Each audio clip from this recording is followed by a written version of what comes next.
بالله من الشيطان الرجيم. بسم الله الرحمن الرحيم.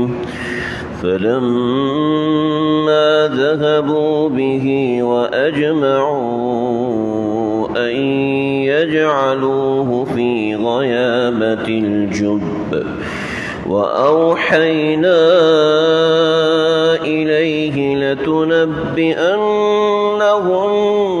بأمرهم هذا وهم لا يشعرون.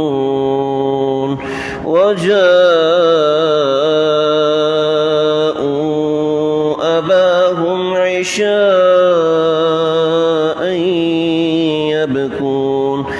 قالوا يا أبانا إنا ذهبنا نستبق وتركنا يوسف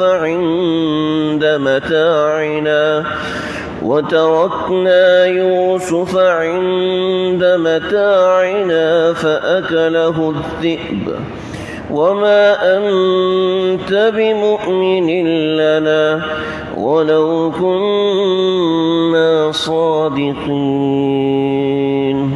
صدق اللہ العظیم. آج درس سے پہلے میں دو باتیں ذکر کر دوں. پہلی بات یہ ہے کہ آج اس وقت جو حالات چل رہے ہیں ناموس رسالت کے حوالے سے، تو مناسب یہی ہوتا ہے کہ ناموس رسالت کی بات کی جائے، لیکن ہمارے اکابرین کا ایک طریقہ ہے کہ جو شخص دین کا جو کام کر رہا ہے اپنے کام میں لگا رہے. کسی وجہ سے رکاوٹ آئے، طالب علم اپنے علم کا کام رکھے، عالم اپنے علم کو پھیلانے کا کام رکھے. اور کیوں؟ اس لیے کہ ہر چیز کی بنیاد علم ہے. ناموس رسالت ہو، ناموس صحابہ ہو، یا آرڈیننس آف پاکستان ہو، یا کوئی کام ہو، علم اس کی بنیاد ہے، قرآن اس کی بنیاد ہے. لہٰذا ہم اپنا کام جاری رکھیں گے، کیونکہ یہ کام اصل میں اس کی بیس ہے. ناموس رسالت کی بیس یہی ہے. بیس نہ ہو، بیس پہ کام نہ کیا جائے اور چھت پہ کام کرنا شروع کر دیا جائے تو چھت گر جاتی ہے. لہٰذا اس وجہ سے ہم اس پہ اپنے درس قرآن پہ ہی فوکس کریں گے. لہٰذا کوئی ہمارا ساتھی دل برا نہ کرے کہ بھئی ناموس رسالت کی بات ہونی چاہیے. وہ علماء کرام پابندی سے کر رہے ہیں، جو ہمارے بھائی ہیں، جو ہمارے دوست ہیں، جو ہمارے نگران ہیں، جو ہمارے بڑے ہیں، وہ اس کے حوالے سے کام کر رہے ہیں. ایک بات. دوسری بات، آپ میں سے بہت سے حضرات نے فرمایا تھا، حکم دیا تھا کہ وقت کو کچھ بڑھایا جائے. چنانچہ مجھے بڑوں نے بھی فرمایا کہ وقت کو بڑھایا جائے، لیکن آپ میں سے ہی کچھ ساتھی ایسے ہیں کہ جنہوں نے یہ بات رکھی کہ جی ہم نے بڑی مشکل سے 20 منٹ نکالے ہیں قرآن کو سمجھنے کے لیے، تو ہمارے پاس یہی 20 منٹ ہوں گے، اگر اسی 20 منٹ میں ہمیں سمجھا دیا جائے تو بہت اچھا ہے. تو بالآخر یہی میں اس نتیجے پہ پہنچا کہ ہم 20 منٹ ہی رکھیں گے. انشاءاللہ 20 منٹ کے اندر ہم 20 دن کے اندر بہت کچھ سیکھنے کی کوشش کریں گے. جتنا ہمیں سمجھ میں آیا، جتنا ہم سمجھا سکتے ہیں، جتنا ہم سمجھ سکتے ہیں. لہٰذا میری کوشش ہوگی کہ 20 منٹ کے وقت کے اندر ہی ہم ساری بات کر لیں. تو یہ دو باتیں میں نے آپ سے پہلے نمبر پہ کرنی تھی، تو آپ حضرات اپنے ذہن میں یہ دو باتیں رکھیں. اس کے بعد آتے ہیں حضرت یوسف علیہ السلام کے واقعے کی طرف. حضرت یعقوب علیہ السلام نے حضرت یوسف علیہ السلام کو بھائیوں کے حوالے کیا. بھائی حضرت یوسف علیہ السلام کو لے کر چلے. فلما ذهبوا به واجمعوا ان يجعلوا، سب نے اس بات پہ اتفاق کر لیا کہ حضرت یوسف علیہ السلام کو اندھے کنویں میں ڈالنا ہے. لیکن مسئلہ یہ ہے کہ تاریخی روایات ہیں جو کہ بالکل صحیح ہیں کہ ان کے ایک بھائی یہودا وہ سامنے آگے کہا نہیں، میں یوسف کو مارنے نہیں دوں گا، میں یوسف کو کنویں میں ڈالنے نہیں دوں گا. تو بقیہ 9 کے 9 بھائی ساتھ شامل ہو گئے کہ اگر تم نے رکاوٹ بنے تو ہم تمہیں بھی قتل کر دیں گے. لہٰذا یہودا نے ان لوگوں کا ساتھ دیا. چنانچہ گناہ میں تعاون کرنے والا بھی گناہ کا شریک ہی سمجھا جائے گا. جو بھی گناہ میں تعاون کر رہا ہے چاہے وہ IT کے شعبے سے ریلیٹ کرتا ہے، چاہے وہ کسی اور کام سے ریلیٹ کرتا ہے، اگر وہ اپنے اس کام میں تعاون کر رہا ہے جو ظلم پر مبنی ہے، جو ناجائز اور حرام پر مبنی ہے، تو اس کا یہ کام کرنا ناجائز اور حرام ہوگا۔ لہٰذا ذہن میں رکھیں کہ میرا تعاون گناہ کے کسی کام میں نہیں ہونا چاہیے، اللہ اسی میں انسان کو شمار کر دیتے ہیں۔ وَأَوْحَيْنَا إِلَيْهِ لَتُنَبِّئَنَّهُمْ بِأَمْرِهِمْ هَذَا، بڑی زبردست بات ہے کہ ہم نے وحی نازل کی، یعنی الہام کیا الیہ حضرت یوسف علیہ السلام کی طرف کہ لَتُنَبِّئَنَّهُمْ بِأَمْرِهِمْ هَذَا، کہ تم ان کو یہی جو کر رہے ہیں نا، تم ان کو جتلاؤ گے، تم ان کو بتاؤ گے، وَهُمْ لَا يَشْعُرُونَ، اور یہ تمہیں پہچانتے بھی نہیں ہوں گے۔ حدیث میں آتا ہے کہ اس وقت اللہ رب العزت نے حضرت یوسف علیہ السلام کے دل میں القاء کیا، ایک وحی نازل فرمائی۔ وہ وحی جو جیسی حضرت موسیٰ کی والدہ کے دل میں نازل ہوئی تھی، وہ اصل میں وحی نہیں ہے، وہ ایک طرح کا الہام ہے۔ تو وہ وحی حدیث میں جو بڑی طویل حدیث ہے، جس کا ترجمہ میں آپ حضرات کے سامنے پڑھ دیتا ہوں کہ اللہ رب العزت نے اس وقت حضرت یوسف علیہ السلام پر کیا وحی نازل فرمائی تھی۔ وہ وحی یہ نازل فرمائی تھی کہ یوسف غمگین نہ ہو، اور یہ نہ سمجھنا کہ یہ مصیبت زائل نہیں ہو سکتی۔ اللہ رب العزت اس سختی کے بعد تمہیں آسانی دے گا، تکلیف کے بعد تم کو راحت دے گا، ان بھائیوں پر غلبہ دیں گے، اور تجھ کو یہ لوگ پست کرنا چاہتے ہیں لیکن اللہ تعالیٰ تجھے بلند کریں گے۔ جو تیرے ساتھ ہو رہا ہے، ایک وقت آئے گا تو ان سے کہے گا کہ تم نے اپنے بھائی یوسف کے ساتھ ایسا کیا تھا کہ اس کو کنویں میں ڈال دیا تھا، اور اس کے والد کے پاس تم اس کی جھوٹی قمیض لے کر گئے تھے اور تم نے والد صاحب کو بہکانے کی کوشش کی تھی۔ چنانچہ حضرت عبداللہ بن عباس رضی اللہ تعالیٰ عنہ کی روایت ہے، فرماتے ہیں کہ بالکل ایسے ہی ہوا، بالکل ایسے ہی ہوا۔ اس کی تفصیل ہے انشاءاللہ آئندہ آئے گی، ہم اس بات کو یہیں رکھ رہے ہیں۔ لیکن اس سے ایک بات سمجھ میں آتی ہے، بڑی زبردست بات سمجھ میں آتی ہے۔ ہم میں سے بہت سے لوگ غمگین ہو جاتے ہیں، اپنے حالات کی وجہ سے پریشان ہو جاتے ہیں۔ قرآن کی یہ آیت بتا رہی ہے کہ جو اللہ سے تعلق والے لوگ ہوتے ہیں نا، اللہ سے تعلق بنانے کے لیے آپ کو مولوی صاحب ہونا، حافظ صاحب ہونا کوئی ضروری نہیں ہے۔ یہ ایک بات ذہن سے نکال دیں، صرف مولوی صاحب اللہ والا ہوتا ہے، صرف حافظ صاحب اللہ والا ہوتا ہے۔ میں اور آپ، حتیٰ کہ مسجد کی صفائی کرنے والا، حتیٰ کہ دکان کے ڈھابے پر بیٹھ کر فروٹ چاٹ بیچنے والا یا مزدوری کرنے والا مزدور، وہ بھی اللہ والا بن سکتا ہے۔ بس اس کو اپنی مینٹلٹی تبدیل کرنی، اپنی فہم تبدیل کرنی۔ بہت سے واقعات ہیں اس حوالے سے، میں چند ایک چیزیں ذکر کرتا ہوں۔ جب انسان کا اللہ سے تعلق ہوتا ہے تو تعلق ہونے کے بعد کیا ہوتا ہے، اللہ جب کسی شخص ایمان والے پر غم ڈالتے ہیں تو اللہ پہلے تسلی دے دیتے ہیں۔ وَأَوْحَيْنَا إِلَيْهِ لَتُنَبِّئَنَّهُمْ، کنویں میں ڈال رہے ہیں، اندھیرے کنویں میں، جس میں دن کے وقت بھی اندھیرا ہے تو رات کے وقت کیا حال ہوگا جی۔ تو اللہ رب العزت جب کسی اپنے سچے بندے کے اوپر مصیبت ڈالتے ہیں تو پہلے اس کے دل کو ٹھنڈا کر دیتے ہیں، تو وہ ذہنی طور پر اس تکلیف کو برداشت کرنے کے لیے تیار ہوتا ہے۔ یہ چیز انسان کو دکھاتی ہے کہ تیرا اللہ سے تعلق ہے یا نہیں ہے، سمجھ رہے جی۔ تو اللہ رب العزت تسلی دلا دیتے ہیں۔ چنانچہ جب آپ صلی اللہ علیہ وسلم نے ہجرت فرمائی تو آپ بہت غمگین تھے، اور آپ غم کے مارے پریشان ایک جگہ پر مکے میں آ کے کھڑے ہوئے اور مکے کو دیکھتے ہوئے مخاطب ہوئے کہ اے مکہ، میں تجھ سے نکلنا نہیں چاہتا تھا، لیکن تیرے باسی مجھے، تیرے رہنے والے مجھے یہاں رہنے نہیں دیتے۔ تو اللہ رب العزت نے فوراً وحی نازل فرمائی، ان الذی فرض علیک القرآن لرادک الی معاد، اس ذات کی قسم جس نے آپ پر قرآن نازل کیا، میں آپ کو ضرور بے ضرور یہاں واپس لوٹاؤں گا، آپ فکر نہیں کرو۔ سمجھ رہے ہیں؟ اچھا یہ کیسے ہو جاتا ہے؟ دو باتیں بتاتا ہوں۔ حضرت موسیٰ علیہ السلام نے آگ دیکھی، اور آگ دیکھتے ہی فَخْلَعْنَ عَلَيْكَ إِنَّكَ بِالْوَادِ الْمُقَدَّسِ طُوًى وَأَنَا اخْتَرْتُكَ فَاسْتَمِعْ لِمَا يُوحَىٰ إِنَّنِي أَنَا اللَّهُ لَا إِلَٰهَ إِلَّا۔ یہ حضرت موسیٰ کے اوپر ہو رہا ہے، حضرت موسیٰ مان رہے ہیں، جی آپ کے اوپر کوئی غیب سے آواز آئے تو آپ کہیں گے یار یہاں کوئی اسپیکر وغیرہ لگا ہوگا، ہے نا جی. تو حضرت موسیٰ کو خیال نہیں آیا ہوگا. میں نے اپنے استاد جی سے پوچھا، حضرت مولانا روح الامین صاحب دامت برکاتہم، میں نے پوچھا استاد جی حضرت موسیٰ نے کیسے مان لیا کہ یہ اللہ کی ذات ہے؟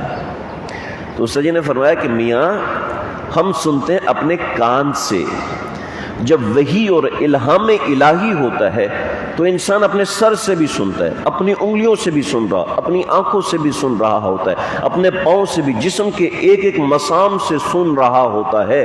وہ کیفیت ہی ایسی ہوتی ہے کہ انسان کو پتہ چلتا ہے کہ اللہ کی طرف سے میرے دل میں آ رہا ہے.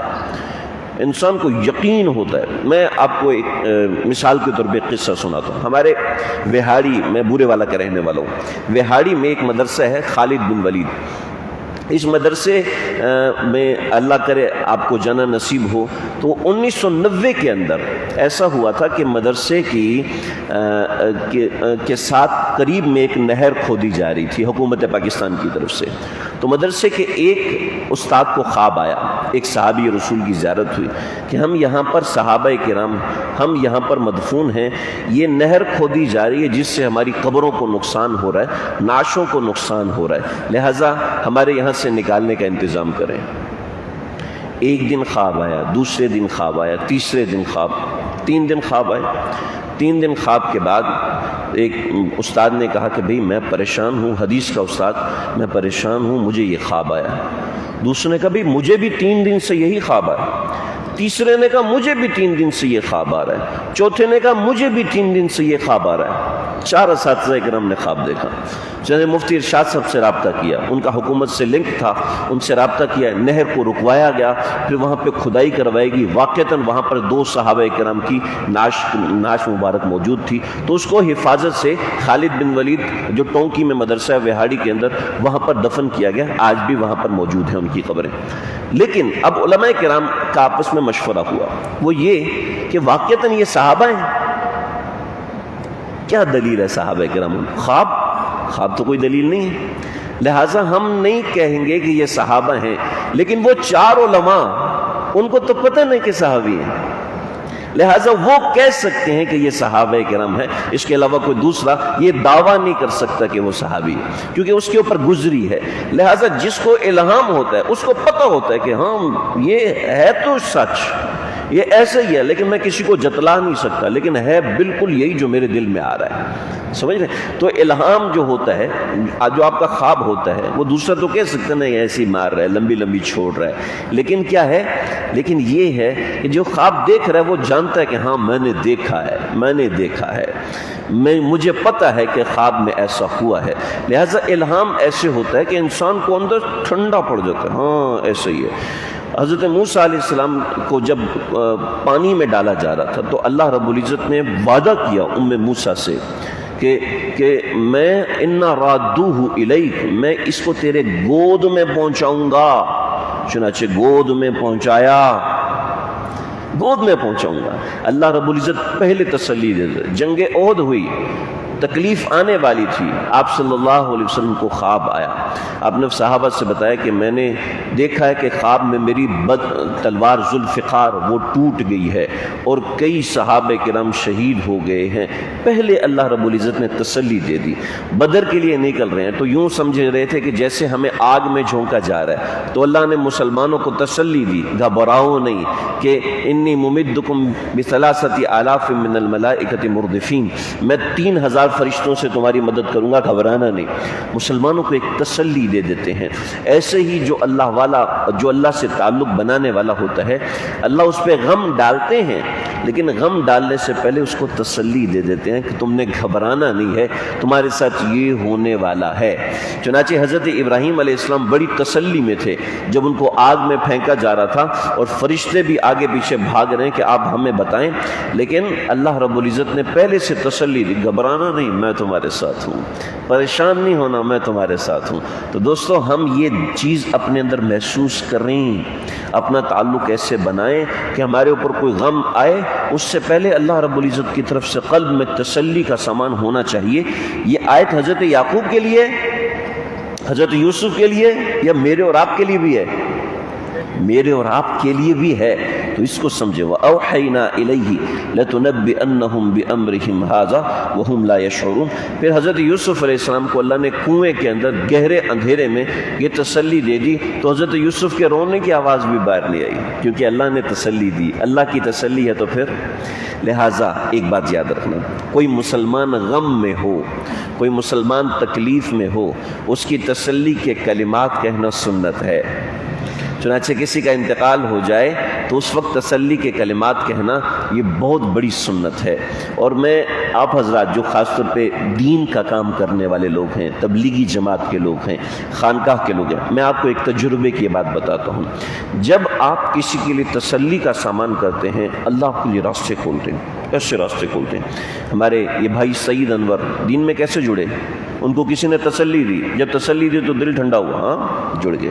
میں اپنے کتنے تعلق والوں کو جانتا ہوں کہ بیٹا وینٹیلیٹر پر ہے، کبھی مسجد میں نہیں آیا، بیٹا وینٹیلیٹر پر ہے، مولوی صاحب آپ کیا کریں؟ اس کو گلے سے لگاؤ، اس کو تسلی دو، بھائی کچھ نہیں ہوتا، اللہ کی ذات ہے۔ یہ الفاظ انگاروں پہ پانی کا کام دیتے ہیں، ایسے دل کو ٹھنڈا کر دیتے ہیں۔ اور ایک مزے کی بات بتاؤں، یہ تسلی صرف مسلمانوں کے پاس ہے۔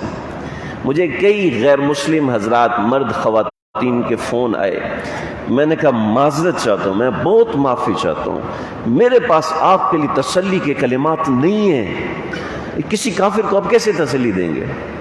نہیں دے سکتے آپ۔ یہ میرے اور آپ کے پاس ایک بہت بڑا تحفہ ہے اللہ کا، ایمان کا، کہ ہمارے لیے مسلمان کے کلمات تسلی کے کلمات ہوتے ہیں۔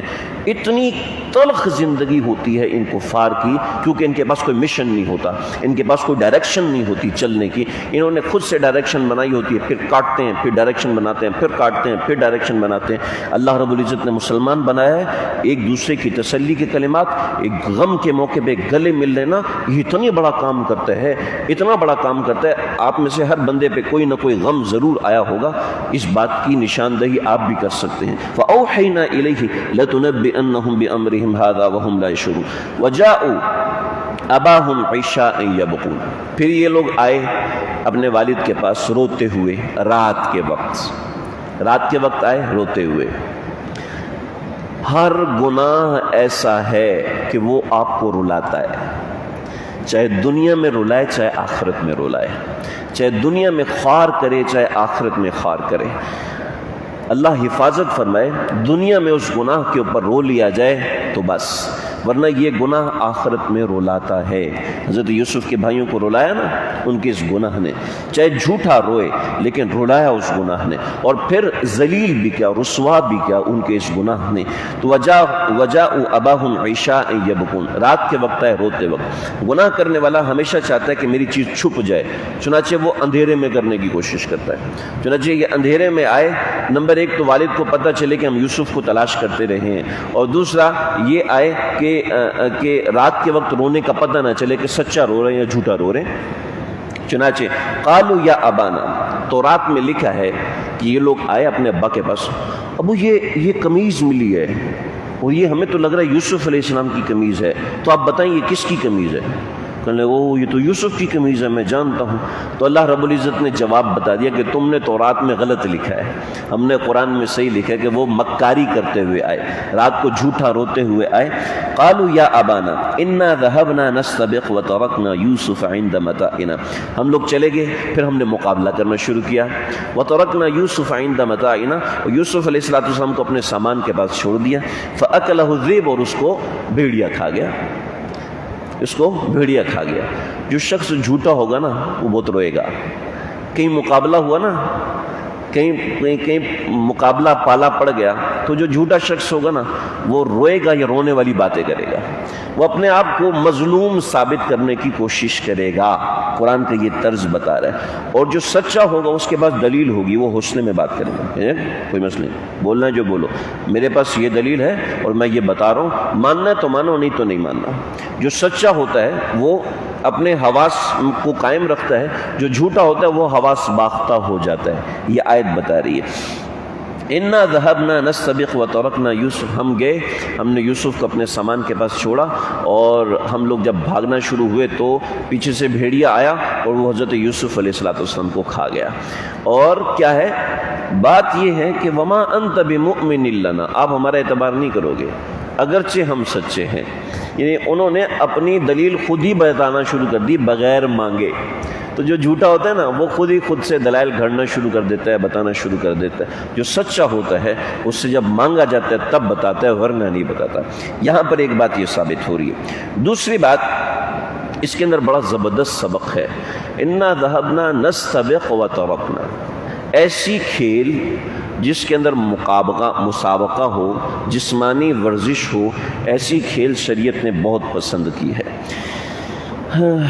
ہمارے دیندار طبقے میں عام طور پر اس چیز کا رواج بہت ختم ہو گیا ہے۔ اپنی صحت کا خیال رکھنے کے لیے جو کھیل کھیلنا ضروری ہوتا ہے ہم نہیں کھیلتے۔ کیوں جی؟ وہ دیکھو اتنی بڑی داڑھی رکھی ہوئی ہے، بھاگ رہا ہے۔ مولوی صاحب بھاگتے ہوئے اچھے نہیں لگتے یار۔ ایک سامنے ٹکر لگی نا، کہتے اتنی بڑی داڑھی رکھی ہے پھر بھی ٹکر مارتے ہو۔ کہا بھائی داڑھی ہے، کوئی بریک تو نہیں ہے نا۔ تو یہ ہم سمجھتے ہیں کہ مولوی صاحب اگر بھاگ رہا ہے، داڑھی والا بھاگ رہا ہے، تبلیغ والا بھاگ رہا ہے، ان کو پتہ نہیں کیا وہ اتنی بڑی دوڑیاں ہٹے کٹے اور جمپیں لگا رہے ہیں۔ بھئی شریعت نے، اللہ کے نبی صلی اللہ علیہ وسلم نے کھیل کھیلے ہیں۔ رکانہ نامی ایک پہلوان تھا، وہ آیا آپ صلی اللہ علیہ وسلم کے پاس اور کہنے لگا کہ یا رسول اللہ میں نے آپ سے مقابلہ کرنا ہے۔ تو آپ نے اس کو پکا کیا۔ وہ تو پہلوان تھا، آپ صلی اللہ علیہ وسلم پہلوان تو نہیں تھے، تو آپ نے اس کو پکا کیسے کیا پتہ ہے؟ کیا دو گے؟ میں جیت گیا تو میں جیتا تو مجھے کیا دو گے؟ کہنے لگا یار 100 بکریاں دوں گا۔ آپ کہا آجو۔ آیا، آپ نے اٹھا کے پٹخا رکانا نیچے آپ اوپر، پھر دوبارہ کہنے لگا ایک اور مقابلہ کرنا۔ آپ نے کہا کیا دو گے؟ کہا 100 بکریاں۔ آپ نے کہا چلو، پھر پٹخا نیچے، پھر تیسری مرتبہ کیا دو گے؟ کہا 100 بکریاں اور دوں گا، 300 ہو گئی، پھر پٹخا نیچے۔ کہنے لگا اللہ کی قسم آج تک میری کمر کوئی نیچے نہیں لگا سکا، یہ میں سمجھا ہوں کہ آپ اللہ کے نبی ہیں صلی اللہ تعالی علیہ وسلم، لہٰذا مجھے کلمہ پڑھائیے، مسلمان کر دیجئے۔ کیا ہے کہ دوسرے کو قریب کرنے کے لیے آپ نے کشتی کا کھیل کھیلا۔ آپ صلی اللہ علیہ وسلم نشانے بازی کا کھیل کھیلتے تھے، نشانے بازی۔ تو صحابہ سے کہا دیکھو ایک ٹیم یہ ہے، ایک ٹیم یہ ہے، میں اس کی طرف ہوں لہٰذا نشانے لگاؤ۔ چنانچہ کہا کہ پہلی باری تم کرو۔ کہا نہیں ہم نہیں کرتے۔ کہا کیوں؟ کہا کہ آپ ان کی طرف ہیں، آپ جیت جائیں گے، ہم تو ایسے ہی نہیں کھیلتے کہ پہلے سے جیتے ہوئے۔ کہا چلو ٹھیک ہے، ایک باری تمہاری طرف سے کروں گا، ایک باری ان کی طرف سے کروں گا۔ حضرت سلمان بن اکوع رضی اللہ عنہ اللہ کے نبی کے پیچھے بیٹھے ہوئے ہیں، تو ایک آدمی چیلنج کر رہا ہے، کوئی ہے جو مجھ سے ریس لگائے، کوئی ہے جو ریس لگائے؟ تو حضرت سلمان بن اکوع جب اس نے کافی سارا للکارا تو حضرت سلمان بن اکوع کہنے لگے اے بھائی کسی کا لحاظ تو کر لو، تمہیں سارا لشکر ہے، تم چیخ رہے ہو کہ کوئی ہے جو مجھ سے، کیا میں صرف اللہ کے نبی کا لحاظ کرتا ہوں باقی کسی کا نہیں کرتا۔ سبحان اللہ، کیسے سیدھے لوگ تھے۔ حضرت سلمان فرماتے یا رسول اللہ آپ اجازت دی تو اس سے مقابلہ کروں؟ آپ نے فرمایا چلو۔ انہوں نے پیچھے سے چھلانگ لگائی، کہنے لگے کہ میں نے کیا کیا، میں نے اس کو کہا ہاں بھاگو بھاگو بھاگو بھاگو، میں تھک گیا بھاگو بھاگو۔ کہنے لگے جب 2 منزل پار کر لی ہم نے تو پھر میں نے لگائی ریس۔ حضرت سلمان بن اکوع تو وہ ہے نا گھوڑا پیچھے رہ جاتا یہ آگے نکل جاتے تھے، تو کہنے لگے کہ آجو۔ پھر جب 2 منزل وہ پار کیا تو پیچھے سے اور اس کے گدی پہ تھپڑ مارا رکھ کے، کہ ہاں میاں کیا ہوا، میں نے تجھے پار کیا؟ کہتا لگ رہا ہے تو آگے نکل رہا ہے۔ کہا پکڑ کے دکھا مجھے۔ اور پھر یہ جو نکلے تو مدینہ جا کے سانس لیا، یہ 4 منزل کا فاصلہ دوڑ کر طے کیا، اللہ کے نبی نے پسند فرمایا۔ آپ مدینہ شریف جائیں تو مدینہ شریف مسجد نبوی میں آپ کو بابو سعود کی طرف ایک باغ نظر آئے گا۔ وہ باغ وہ ایک باغ ہے جس باغ کے اندر بیعت بھی ہوئی تھی، کافی ساری چیزیں بھی ہوئی تھی۔ اس باغ سے ریس شروع ہوتی تھی، وہاں کے علماء نے مجھے بتایا کہ یہاں سے ریس شروع ہوتی تھی۔ آپ صلی اللہ علیہ وسلم ریس لگواتے تھے، یہاں سے لے کے فلاں مقام تک صحابہ کرام، کبھی گھوڑوں کی ریس ہوتی تھی، کبھی صحابہ کرام پیدل بھاگتے تھے، کبھی تیراکی کا مقابلہ کرواتے تھے۔ فرماتے تھے کہ میں نے خود مدینے میں تیراکی سیکھی ہے، فلاں تالاب میں کھیلتا تھا۔ تو یہ ضروری ہے اپنی صحت کا خیال رکھنے کے لیے کھیل کود۔ آج ہمارے ذرا ایک بڑا مسئلہ ہو گیا ہے، ہمارے نوجوان طبقے نے کھیلنا کودنا چھوڑ دیا، وہ موبائل پہ کھیلتے ہیں۔ فزیکل فٹنس کے لیے جسمانی کھیل کود ضروری ہے۔ یہ نستبق وترکنا یوسف، اس سے سمجھ میں آتا ہے کہ کھیل کود، سیر و تفریح اور ایسی تفریح جو جسم کے لیے ضروری ہے اس کو اختیار کرنا چاہیے۔ بقیہ باتیں انشاءاللہ آئندہ، اللہ سمجھتے کہ عمل کرنے کی توفیق عطا فرمائے۔ وآخر دعوانا الحمدللہ رب العالمین۔ ربنا تقبل منا۔